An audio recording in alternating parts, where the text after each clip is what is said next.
నిద్ర పరీక్ష తీసుకుంటున్నామయ్యా महान प्रभु जी को एक बार हम स्तुति करते हैं। ప్రభు ఈ దినం మీరు మాతో కూడి మాట్లాడడం ప్రార్థిస్తున్నాం आज मेरी बात आपकी हमसे एकदम सीधे तरीके से बात करें ऐसा संबंध से మరి करते हैं। ప్రభు సాక్షాత్ విడుదలలో స్తోత్రాలు और प्रभु जी आपकी गवाही जो है सभी आपके बच्चों की आपकी स्तुति करते हैं। మరి విన్నపం బట్టి మీరు స్తుతిస్తున్నాం इन सभी विनंतियों के प्रति हम आपके पास स्तुति चढ़ाते हैं। ఆశీర్వాదాలు ఇంకా ప్రభుని సన్నిధిలో రానివ్వండి దయచేయండి और भी लोग प्रभु जी परिवार वाले सभी लोग के साथ मिलकर यहाँ पर आने ఈ की आशा ప్రభుని करते हैं। సహవాసం ఉండడానికి దయచేయండి प्रभु जी हमारे साथ आपके साथ एक अच्छी संगति बनाने की आशा करते हैं। పిల్లల యొక్క బాధలను తీసివేయండి పరిస్థితి మార్చండి हर एक तकलीफ को उठाकर हमारी परिस्थिति को बदल दीजिए। ఏమేమి మహిమ విన్న సభాసములని आपकी महिमा और सच्चाई और प्रशंसा आप ही को मिले। యేసు నామములో కూర్చున్నాం తండ్రి ऐसे हम यीशु मसीह के पल को आप मांगते हैं। ఆమేన్ आमीन। హల్లెలూయా हालेलुया। Hallelujah hallelujah. ఈ రోజు ఒక విశేష వాక్యం చెప్పాలనుకుంటున్నా आज एक विशेष वचन को मैं आपसे बात करना चाहता हूँ। గత 10 సంవత్సరాలు ఒకలాగా మాట్లాడితే ఈ రోజు ఒకలాగా చెప్పాలనుకుంటున్నా और बीते कुछ 10 साल हमने एक तरीके से आपको शिक्षा दी है, आज हम कुछ अलग सिखाना चाहते हैं। ఎందుకంటే क्योंकि మనం వేరు చేయబడ్డామా లేదా అనేది మనకు ముందు తెలియాలి हम अलग बने हैं या नहीं, हमें एक बार पहले बात तो समझना है। మనం వేరు చేయబడకపోతే మన సాక్ష్యం నష్టమని अगर हम अलग ही नहीं हुए तो हमारा जो भी गवाही है सब वो वेस्ट है। Hallelujah hallelujah. బాగుగా విందాం దేవుని మనసారా దేవుని ఆరాధిద్దాం अच्छे से सुनेंगे और पूरे दिल से हम प्रभु की आराधना करेंगे। హల్లెలూయా हालेलुया। Hallelujah hallelujah. ఎందుకంటే ఈ సంఘము ఇది దేవుని సంఘం ఇది क्योंकि ये जो कलीसिया है, चर्च है, ये प्रभु का चर्च है, चर्च ऑफ गॉड है। ఈ సంఘము इस कलीसिया में దీని ద్వారా దేవుని మహిమాంతగా రావాలి केवल इस कलीसिया के द्वारा प्रभु जी को महिमा मिलना चाहिए। కానీ అలా జరగడం లేదు గత 10 సంవత్సరాల నుండి लेकिन बीते 10 साल में ऐसा होता तो हमें नहीं दिख रहा। ఆయన దైవజనుడు ఉన్న కాలంలో కూడా ఇదే గతే ఉంది और जब हमारे बुजुर्ग हमारे सेवक थे तभी भी ये ऐसी परिस्थितियां हुआ करती थी। ఇంట్లో 10 మంది వచ్చేవాళ్ళు 5 మంది వచ్చేవాళ్ళు ఆయన ఉన్నప్పుడు కూడా చాలా మట్టుకు చాలా ఆఖరి దినాల్లో చాలా ఘోరంగా జరిగింది ఆయన జీవితంలో और बहुत गिने चुने लोग आया करते थे उनके समय में भी, और उनके अंतिम दिनों में भी हमने देखा परिस्थितियां बहुत ఆ खराब थी। రోజుల్లో కూడా చిన్న చిన్న పిల్లలే పాటలు పాడేవాళ్ళు ఆయన సొంత ఆజ్ఞను వహించేవాడు उन समय में भी हम छोटे बच्चे हम जो है गीत गाते थे, ढोल बजाते थे और दादा खुद हारमोनियम बजाते थे। మరి ఆ రోజుల్లో మరి నాన్న బ్రతికున్నప్పుడు మరి ఆయనకి సహాయం చేయలేని మూర్ఖులు ఈ రోజుల్లో మరి ఈ రోజు చాలా గొప్ప మాటలు మాట్లాడుతున్నారు और जब इतने बड़े सेवक को सहायता नहीं किए, ऐसे मूर्ख आज जो है अपनी बहुत बड़ी बड़ी शान को बताते हैं। హల్లెలూయా హల్లెలూయా. చాలా జాగ్రత్తగా వినాలని మరొకసారి క్రీస్తు నామమున మీకు నేను విన్నపం చేస్తున్నాను और अपने कानों को बहुत सावधानी के साथ आप यहाँ पर चौकन्ना रखना మీరు బాగా వినాలి और अच्छे से आपको सुनना ఆ है। వాక్యము ఏమంటున్నదో బాగా వినాలి वचन क्या कहता है ये पहले तो हमें अच्छे से सुनना है। దైవజనుడు ఏం చెప్తున్నాడో అది కూడా బాగా వినాలి और प्रभु के दास क्या बोल रहे हैं वो भी हमको पहले तो अच्छे से सुनना है। Hallelujah hallelujah. ఇప్పటికే 2 సార్లు సంఘం చీలిపోతుంది और अभी हम देखा कि 2 बार जो है कलीसिया में दरार आए। Hallelujah hallelujah. ఒకప్పుడు అయింది చాలా మంది వెళ్ళిపోయారు एक बार हुआ। हालेलुया। Hallelujah hallelujah. బాగా జాగ్రత్తగా విన్న వాక్యం अच्छे से सावधानी से सुनना है हमें वचन। నిర్గమకాండం 7 నుండి 12 అధ్యాయంలో ఏం రాయబడిందంటే और निर्गमन के 7वें अध्याय से 12 अध्याय तक क्या बात लिखा है? ఏం రాయబడిందంటే क्या लिखा है? ఆయన ఇశ్రాయేలు ప్రజలు 437 వారి బానిసత్వంలో ఉన్నారట इस्राएल जो प्रजा थी वो पूरी प्रजा दासत्व में थे 430 साल। ఆమేన్ హల్లెలూయా. ఎంత బాధపడ్డారంటే इतना उनको दुख उठाना पड़ा। 12వ అధ్యాయం 40 వచనం చదవండి నిర్గమకాండం निर्गमन 12 उसका 40 वचन पढ़े। 12-40।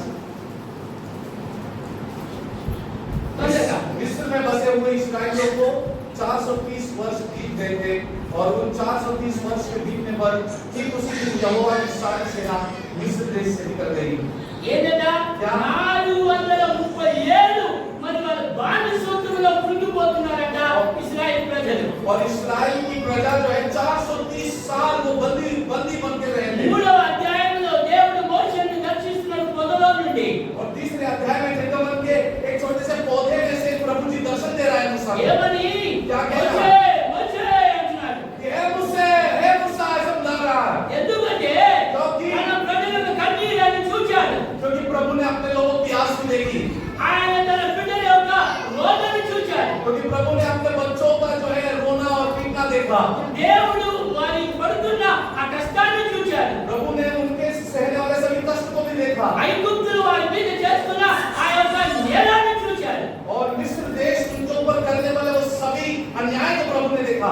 అందుకు ఆయన దిగి వచ్చాడు इसलिए प्रभु जी स्वयं उतर कर आए। అని 3వ అధ్యాయంలో ऐसे तीसरे अध्याय में, చూడండి ఎంతో వచ్చిన तीसरे अध्याय के 8वें वचन में गमन, 19 చదువుదాం. इसलिए अब मैं उतर आया हूँ कि उन्हें मिस्रियों के वश से छुड़ाऊं और उस देश। 7వ వచనం 8వ వచనం చదువుదాం. फिर यहोवा ने कहा, मैंने अपनी प्रजा के लोग जो मिस्र में हैं उनके दुख को निश्चय देखा। उनकी जो चिल्लाहट परिश्रम करने वालों के कारण होती है उनको भी मैंने सुना है और उनकी पीड़ा पर मैंने चित्त लगाया।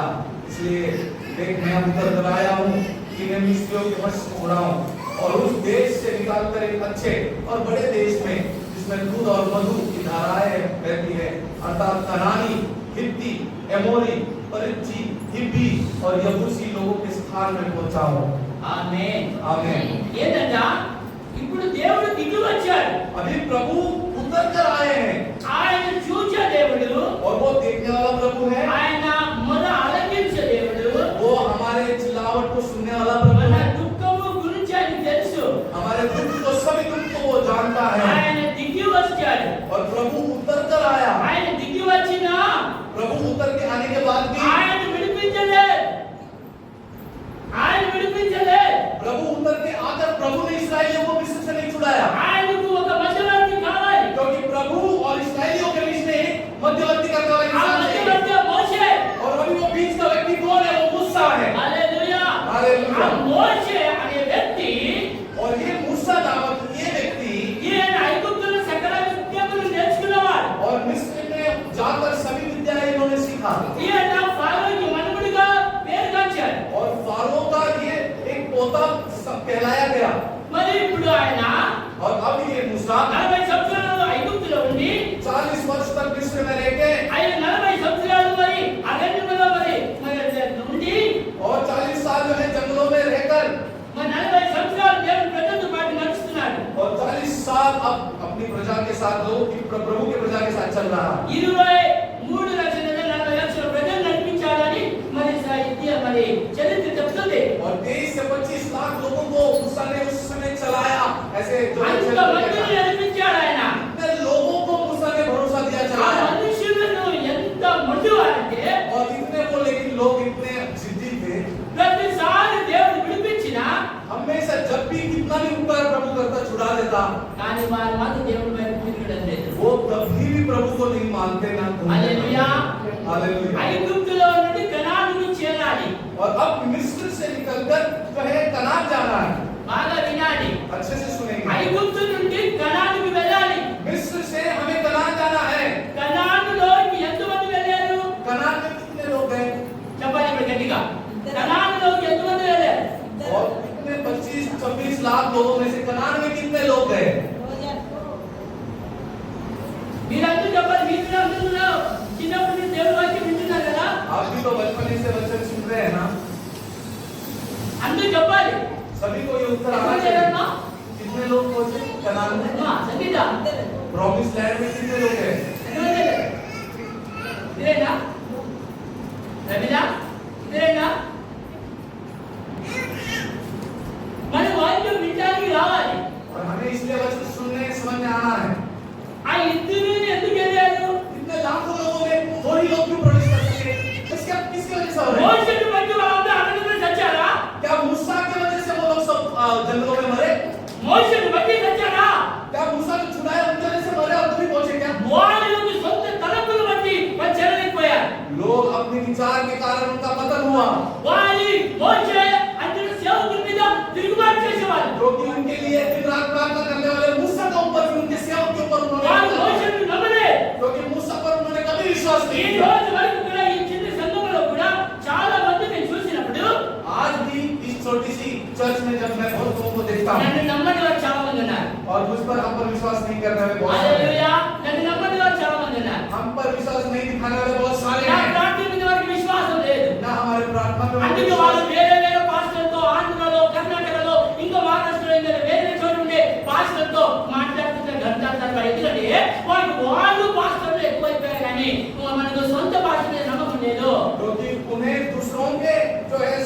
अपने सेवक पर किसी को विश्वास नहीं है। ఎవరు నమ్మినా నమ్మకపోయినా నేను మాత్రము దైవజనుడినే. और चाहे कोई मुझे कहे या मुझ पर विश्वास करे या ना करे, हमने सच्चाई से మమ్మల్ని నమ్ముతున్న వారు కొద్దిమంది అయినా సరే వారు దేవునితో బలపడుతున్నారు. और हम पर विश्वास करने वाले भले उसी में गिन क्यों नहीं, लेकिन वो बहुत बलवान है प्रभु में। హల్లెలూయా హల్లెలూయా గట్టిగా హల్లెలూయా హల్లెలూయా। बड़ी सावधानी से మోషే గురించి మీరు తెలుసుకోవాలంటే మొదటి కొరింథీయులకు రాసిన పత్రిక 10వ అధ్యాయము 1, 2, 3 వచనాలు చదువుకోండి. और मूसा के बारे में अच्छे से जानना है तो पहले करंती 10 अध्याय 1, 2, 3 ये प्रभु का वचन है। చదువుకోండిగా 10వ అధ్యాయం 1, 2, 3 వచనాలు. पहला करंती 10वें अध्याय 1, 2, 3। हे भाइयों, मैं नहीं चाहता कि तुम इस बात में अनजान रहो कि हमारे सब बाप दादे बादल के नीचे थे और सब के सब समुद्र के बीच से पार हो गए और सब ने बादल में और समुद्र में मूसा का बपतिस्मा लिया और सब ने एक ही आत्मिक भोजन किया और सब ने एक ही आत्मिक जल किया, क्योंकि वे उस आत्मिक चट्टान से पीते थे जो उनके साथ साथ चलती थी और वो चट्टान मसीह था। परंतु प्रभु उनमें से बहुतों से प्रसन्न नहीं हुआ, इसलिए वे जंगल में ढेर हो गए। అయితే వాళ్ళు ఎక్కువ మంది దేవునికి ఇష్టలు ఉండకపోయిన గనుక అరణ్యములో సహనించబడిరి. और बहुतों से परमेश्वर प्रसन्न नहीं हुआ, इसलिए वो जंगल में ढेर हो गए। ఆమేన్ हालेलुया। ఏంటంటే क्या बात है? వచ్చారు అనేకులు, बहुत सारे लोग आए అందరూ విడిపించబడ్డారు. और छुड़ाते समय प्रभु ने हर एक को छुड़ाया। इस्राएलियों को, అనేక అందరూ బయలుదేరారు. हर एक इब्री को प्रभु ने छुड़ाया। లక్షల మంది వచ్చారు బయటికి. लाखों संख्या में लोग बाहर निकले, కానీ लेकिन దేవునికి ఇష్టలైన వారు ఇద్దరు మాత్రమే ఉన్నారు. इतने लोगों को बुलाया, लेकिन प्रभु को पसंद आने वाले केवल 2 निकले। ఇద్దరేనా? क्या 2 ही है क्या? అంతమంది ఇద్దరేనా? इतने इस्राएली की जनसंख्या में केवल 2 ही काबिल लोग हैं क्या? అందుకు యేసు ప్రభు కూడా అన్నాడు, इसलिए इस मसीह ने भी कहा పిలువబడిన వారు అనేకులు, कि बुलाए हुए तो बहुत सारे लोग हैं, బాప్తిస్మా తీసుకున్న వారు అనేకులు, बपतिस्मा लिया हुए भी आगे को हैं, కానీ ఏర్పరచబడిన వారు కొందరే. लेकिन चुने हुए बहुत कम होंगे। ఆ కొందరిని కూడా ఈ ఆఖరి దినాల్లో పడగొట్టాలని అపవాది చూస్తున్నాడు. और ये चुने हुए पहले ही कम संख्या में इन्हें भी गिराने की जो है विरोधी कोशिश कर रहा है। పడగొట్టాడు అని వాక్యం చెప్తుంది. और वचन तो कहता है कि गिरा दिया। హల్లెలూయా हालेलुया। ఈ రోజు అనేకులు ఒకప్పుడు మండిపోయిన దైవజనులు ఈ రోజు లోకంలో పడిపోయి ధనమే సమస్తం అనుకొని ముందుకు సాగుతున్నారు. तब एक जमाने में प्रभु के आग में भड़के हुए प्रभु के सेवक आज पैसों की व्यामोह में वो निकल चुके हैं। Hallelujah hallelujah. హల్లెలూయా. नीति वचन 29వ అధ్యాయం 29 29 वचन, చదవండి. नीति वचन के 29 अध्याय 27వ వచనం. 29 27 नीति वचन 29 27 धर्मी लोग मी मनुष्याचा धार्मिकांना वेग वाटतो आणि सरळ मार्गी मनुष्याचा दुर्जनाला वेग वाटतो. धर्मी लोग कुटिल मनुष्य से घृणा करते हैं और दुष्ट जन भी सीधी चाल चलने वालों से घृणा करते हैं। సేమ్ టు సేమ్ ఇలాగే ఉంటుంది. और एग्जैक्टली ऐसे ही लिखा होगा ఏమని? क्या? దుర్మార్గుడు వచ్చాడంటే నీతిమంతుడికి బాధ. और जो है ऐसे अत्याचार करने वाले होंगे तो धर्मी लोगों को उससे कठिनाई होगी। యథార్థవంతుడు ఉన్న చోటికి భక్తిహీనుడు వచ్చాడు వాడికి కూడా అదే బాధ. और अच्छे से रहने वाले के पास यदि भक्तिहीन आया तो उसको भक्तिहीन व्यक्ति को अच्छे व्यक्ति से तकलीफ होगी ఇద్దరికి కూడా బాధలే. और दोनों को तकलीफ होगा। కనుక అలాంటి స్థలంలో మనం ఉండకూడదు. इसलिए जहाँ पे भक्तिहीन होते हैं वहाँ पर धर्मियों का कोई काम नहीं। చదువుదాం. ఇశ్రాయేలీయులను మరి ఐగుప్తుల నుండి విడిపిస్తుండగా और अपना पढ़ेंगे कि इस्राएलियों को जब मिस्र से इजिप्ट से प्रभु छुड़ा रहा था ఎన్ని తెగులు వచ్చాయి. कि कितने विपत्तियां आई। చదవండి అందరూ హల్లెలూయా. हालेलुया। ఎన్ని తెగులను తీసుకొచ్చాడు దేవుడు. प्रभु ने मिस्र देश में मूसा के द्वारा कितने विपत्तियां लेकर आया? बोले ఎన్ని తీసుకొచ్చాడు? कितने विपत्ति के बाद फारो ने इस्राएल को छोड़ा? అమ్మా कितने?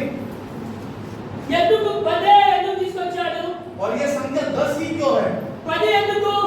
10 ही समस्या क्यों? 12 కావచ్చు కదా, 12 हो सकता था, 14 కావచ్చు కదా, या 14 हो सकता था, 16 కావచ్చు కదా, या 16 भी हो सकता था, కానీ 10 ఎందుకు? लेकिन 10 ही प्रभु ने विपत्तियां क्यों दी? బాప్తిస్మం తీసుకున్న వాళ్ళు అందరూ చేతులు ఎత్తుదాం. जिन्होंने बपतिस्मा लिया अपने हाथों को उठाना। మీరు దైవజనుడు డేవిడ్ బండారా ఈ రాత్రి కూడా బాప్తిస్మం తీసుకున్న వాళ్ళు అందరూ ఎత్తారు చేతులు. और भंडारे जी के साथ में आपने बपतिस्मा మీ लिया, అనుభవాలు చాలా ఉన్నాయి కనుక आपके पास बहुत अनुभव మీ है इसलिए। అయ్యగారు చాలా కష్టపడి ఈ సంఘాన్ని కట్టాడు కనుక ఆయన మోకాళ్ళ మీద నుండి బైబిల్ స్టడీ ఇచ్చేవాడు జనానికి. और वो घुटने पर होकर अपने पैर पे आंटी देकर भी वो लोगों को बाइबल सिखाया करते थे, నేను కూడా ఆయన దగ్గరే నేర్చుకున్నాను. और हमने भी उन्हीं के चरणों के पास सिखाया, హల్లెలూయా. హల్లెలూయా. ఆయన దగ్గర బైబిల్ స్టడీ నేర్చుకొని और उन्हीं के पैरों के पास हमने बाइबल प्रसिद्ध कर, ఈ రోజు బైబిల్ కాలేజ్ ప్రొఫెసర్ గా పనిచేశాను. और आज बाइबल कॉलेज में प्रोफेसर का काम किया है। హల్లెలూయా. హల్లెలూయా. మీరు ఎంత నేర్చుకున్నారో అది నేను ఇప్పుడు చూడాలి. और हमने अगर उनके पास మీరు सीखा, కూడా ఆ తండ్రి దగ్గర ఏదో నేర్చుకున్నారు. और हमने भी उन्हीं पिता के पास सीखा, आपने भी वही से నేను सीखा కూడా ना? ఆయన దగ్గర నేర్చుకున్నాను. हमने भी तो उधर ही से सीखा है ना। హల్లెలూయా. Hallelujah, hallelujah. हालेलुया। 10 తెగులు అని మీరు బాగానే చెప్పారు. अभी आपने 10 विपत्तियां को बहुत अच्छे से बताया, కానీ మొదటి తెగులు लेकिन पहली विपत्ति ఏది? कौन सा था? అమ్మా बताओ। चलो पहला कौन सा? నిర్గమకాండం 7వ అధ్యాయం నుండి 12వ అధ్యాయం వరకు ఈ 10 తెగుల గురించి రాయబడి ఉంటుంది. और निर्गमन के 7 अध्याय से आगे ये 10 विपत्तियों के बारे में लिखा हुआ है। హల్లెలూయా. जल का హల్లెలూయా. మొదటిది ఏంటంట? पहला क्या है? మా ఎందుకు? ఏంటంట? क्या ఏంటంట? क्या है? ఎందుకు నీళ్లు రక్తంగా ముందుగా ఫస్ట్ మార్చాడు ఆయన? पहला विपत्ति हारून के लाठी के द्वारा जल लहू में क्यों बना? అమ్మ గడి చెప్పాలి. అది కాదు మీకు తెలియకపోతే ఈ రోజు మాకు పల్లా ఆలోచన మీకు ఎవరికి కూడా बताइए. और आज ये మళ్ళీ తీసుకెళ్ళిపోదాం. ये जल पहला विपत्ति मूसा के द्वारा लहू क्यों बना, अगर आपको नहीं मालूम है तो आज मैं तो किसको बपतिस्मा ये प्रबोधन भी दूंगा। హల్లెలూయా. हालेलुया, చెప్పాలి గట్టిగా హల్లెలూయా. Hallelujah, hallelujah. हालेलुया। ఎందుకంటే మన దేవుని గురించి మనకు జ్ఞానం ఉండాలి. क्योंकि हम जिसके सामने हाथ जोड़ते हैं उनके बारे में मालूम भी होना चाहिए। ఎందుకంటే హోషేయ 6:3 అన్నాడు రండి యెహోవా దగ్గరికి ఆయన జ్ఞానం పొందుకోవడానికి. और होशे के 6 अध्याय 30 वचन में लिखता है कि आओ यहोवा के पास आओ और प्रभु का ज्ञान ఈ प्राप्त करो। మందిరానికి రావడానికి కొట్టడానికి రాకండి. ఈ మందిరానికి దేవుని వాక్యం వినడానికి దేవునిలో జ్ఞానం పొందుకోవడానికి రండి. और किसी बात के झगड़े में इन्वॉल्व होने के लिए मत आना, प्रभु की बात सुनने के लिए, ज्ञान प्राप्त करने के लिए आना। హల్లెలూయా. Hallelujah, hallelujah. हालेलुया। దేవుని జ్ఞానం కావాలి. प्रभु का ज्ञान अक्ल हमें चाहिए। హల్లెలూయా. हालेलुया, అందరికీ హల్లెలూయా. Hallelujah, hallelujah. हालेलुया। 10 తెగులే ఎందుకు రావాలి? और 10वीं विपत्ति क्यों भेजा? హల్లెలూయా. हालेलुया। పాస్టర్లు అడిగిన పాస్టర్లు అంటారు ఇలా ఇలా చేస్తే ఇలా ఇలా జరుగుద్ది కనుక అలాగే అలాగా అని అంటారు. और पास्टरों से जब मैं पूछता हूँ तो ये विपत्तियों के बारे में ऐसे ऐसा होगा तो ऐसे ऐसा होगा, उसके पीछे यही उनका एक्सप्लेनेशन होता है। హల్లెలూయా. हालेलुया, అమ్మ గట్టిగా అందరూ hallelujah. Thank you, hallelujah, hallelujah. Hallelujah, అందరూ చెప్పాలి గట్టిగా హల్లెలూయా. हालेलुया। నీళ్లు రక్తముగా ఎందుకు మార్చబడింది? और पानी को, जल को, उस लेक को लहू में क्यों बनाया गया? ఆఖరిది ఏంటి మరి పదోది? और एकदम अंतिम वाला लास्ट वाला कौन सा है?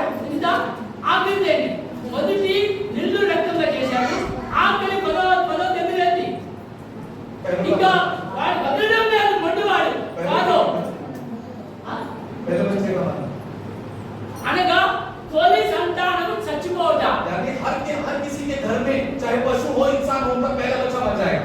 కనుక బాగా వినాలి, నేర్చుకోండి వాక్యం. ध्यान से सुनना और समझना वचन को।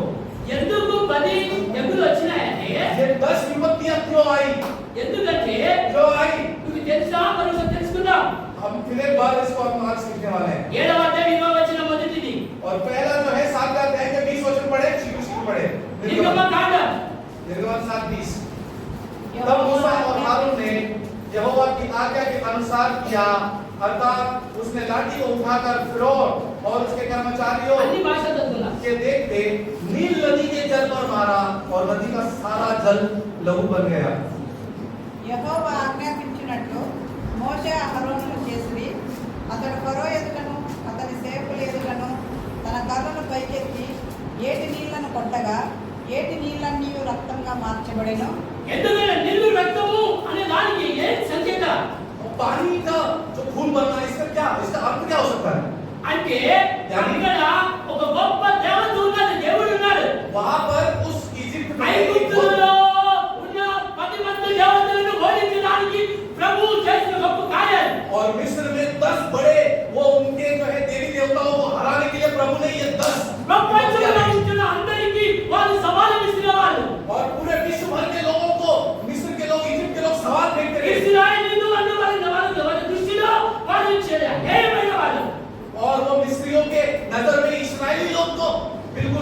समान ఎందుకు था। వారు దున్నవారు గొర్రెలను కాచుకునేవారు. क्योंकि इस्राएली कौन हुआ करते थे?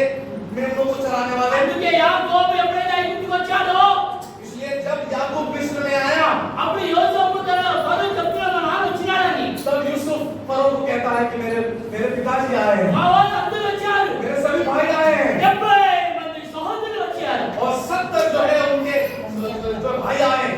మరి వాళ్ళందరూ ఎక్కడ ఉంటారంటే अभी फरो ने बोला ఐగుప్తు సిటీ నుండి బయట ఉండాలి. तो फरो ने बोला तुम्हारे भाई को उठाओ, भाई लोगों को, और शहर के बाहर उनको बसाना। ఎందుకంటే వాళ్ళు గొర్రెల కాపరులు, మాకు వారికి ఎలాంటిది పొందిగా లేదు అంటున్నారు. क्योंकि हम मिस्री हैं और हमें वो इस्राएलियों का हमारा कोई रिश्ता कोई नाता नहीं होता। హల్లెలూయా hallelujah hallelujah hallelujah hallelujah hallelujah. ఏంటంట మొదటిది ఏంటంట पहला क्या था? చెప్పాలి. पहला विपत्ति क्या है? 7వ అధ్యాయంలో నీటి తీర్పు ఖచ్చితంగా మార్చాడు. इजिप्ट में एक ही नदी है आज की, वो नील नदी, उसी को लहू बना दिया।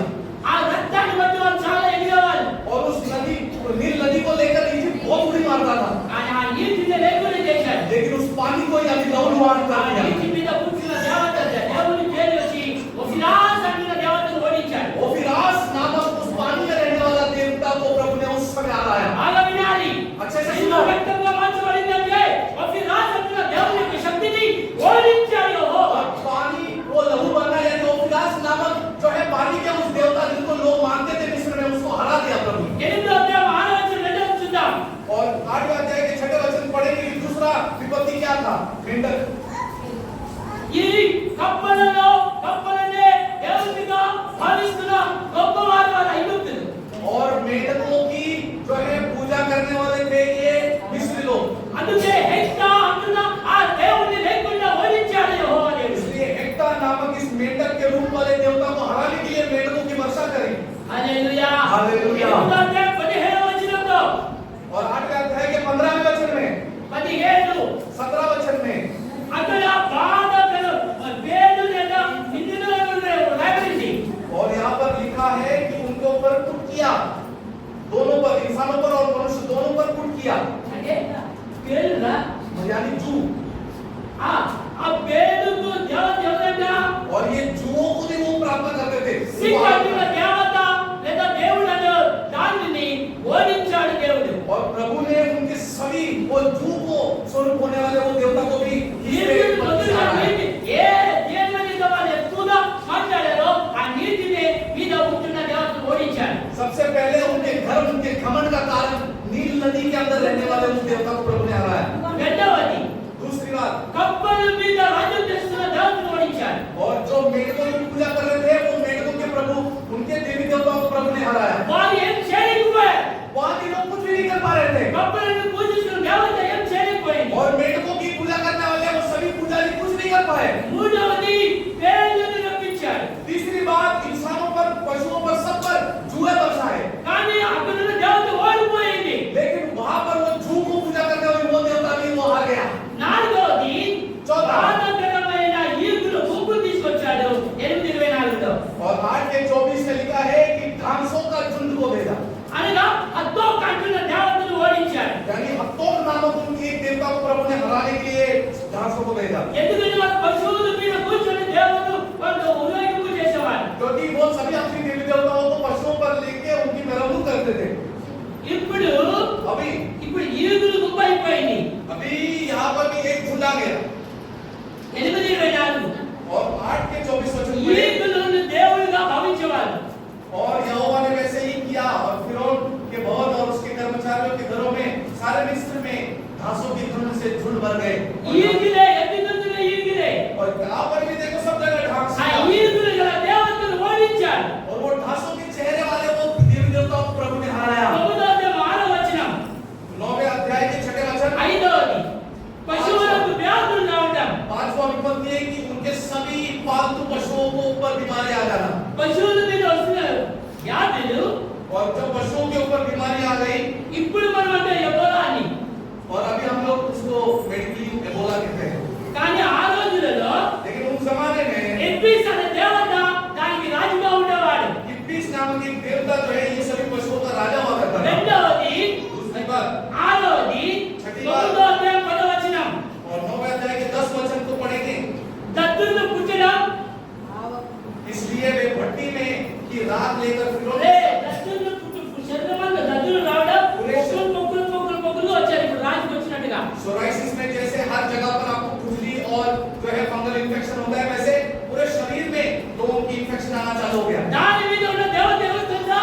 और पपलो और ये फोड़ों के ऊपर कौन सा देवी देवता? టైఫోస్ అన్న దేవత ఉండేవాడు. टाइफोस नामक ये फोड़ियों पर और पपलों के ऊपर వారిని देवता था। దేవుడు ఓడించాడు. और ये सभी उनकी मान्यताओं को प्रभु ने देवी देवताओं को मार दिया వారిని గుర్తించేశాడు. और उनका जो है पता प्रभु ने వారి दिया। దేవుని యొక్క ప్రభావం లేకుండా చేశాడు. उनके सभी विश्वास को प्रभु ने चकनाचूर వారి कर दिया। దేవుని యొక్క ప్రభావం లేకుండా చేశాడు. उनके सभी देवताओं का प्रभाव प्रभु ने खत्म कर दिया। మరి 9వ అధ్యాయం 24వ వచనం చూసినప్పుడు और वही 9 अध्याय के 24 वचन में जब हम देखते हैं వడగండ్లు పడ్డాయట. వడగండ్లు పిడుగులు పడుతున్నాయట. और ओलों की वर्षा और जो है थंडर्स गिरने लगे। మరి వారి మీద రాజుగా ఉంటున్న దేవత షూ అన్న దేవతను ఓడించాడు. और बड़े बड़े ओले बर्फ के ओले और जो बिजलियों की देवता जो थे शूले, उनको भी प्रभु ने हराया। షూ అన్న పేరు. शू, కానీ ఆ దేవత ఓడిపోయింది. लेकिन वो भी देवता वो भी हार गया। 10వ అధ్యాయం 13వ వచనంలో మనం చూసినప్పుడు और 10 अध्याय 13 वचन में हम ఇది देखते हैं ఎనిమిదవది. ये अभी आपको 8वां में ఇది बता रहा हूं। మిడతల యొక్క గుంపు.